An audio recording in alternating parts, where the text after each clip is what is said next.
ঝিনাইদহে 4টি আসনে অবাধ, সুষ্ঠু ও সুন্দর পরিবেশে নির্বাচন অনুষ্ঠিত করার জন্য প্রশাসন ও নির্বাচন কমিশনের পক্ষ থেকে সকল প্রস্তুতি সম্পন্ন করা হয়েছে।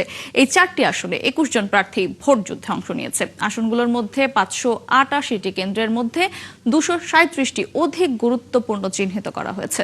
বুধবার দুপুরের মধ্যে ব্যালট পেপার সহ নির্বাচনী সামগ্রী বিতরণ করা হবে।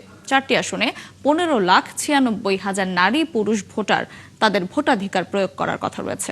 রাত পোহালেই জাতীয় সংসদ নির্বাচন ও গণভোট অনুষ্ঠিত হবে। আমি এখন ঝিনাইদহ সরকারি বালক উচ্চ বিদ্যালয়ে ভোট কেন্দ্রে আছি।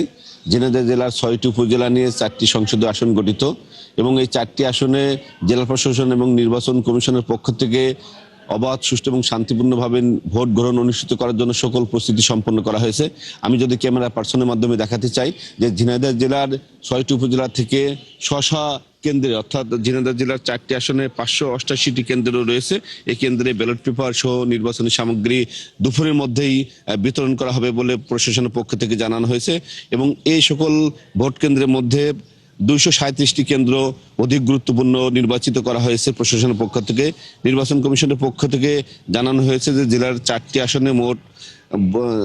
আসনে ভোট শান্তিপূর্ণভাবে অনুষ্ঠিত করার জন্য 1644 জন পুলিশ, 7544 জন আনসার সদস্য সহ ভোট কেন্দ্রে এবং ভোটের মাঠে সেনাবাহিনী, বিজিবি, র্যাব, নির্বাহী ম্যাজিস্ট্রেট, জুডিশিয়াল ম্যাজিস্ট্রেট উপস্থিত থাকবেন এবং মোট প্রায় 10,000 আইন শৃঙ্খলা বাহিনীর সদস্য দায়িত্ব পালন করবেন। নির্বাচন উপলক্ষে প্রার্থী এবং ভোটারদের মধ্যে উৎসাহ উদ্দীপনা কাজ করছে। তবে 4টি আসনে তথ্য বলি, 4টি আসনে ঝিনাইদহ 1 আসনে ধানের শীষ অনেকটা এগিয়ে রয়েছে এবং ঝিনাইদহ 2 আসনে ধানের শীষের সাথে দাঁড়িপাল্লার লড়াই হবে। ঝিনাইদহ 3 আসনে একইভাবে যে ধানের শীষের সাথে দাঁড়িপাল্লার লড়াই হবে। ঝিনাইদহ 4 আসনে ত্রিমুখী লড়াই হবে, অর্থাৎ ধানের শীষের সাথে দাঁড়িপাল্লা এবং স্বতন্ত্র প্রার্থীর লড়াই হবে।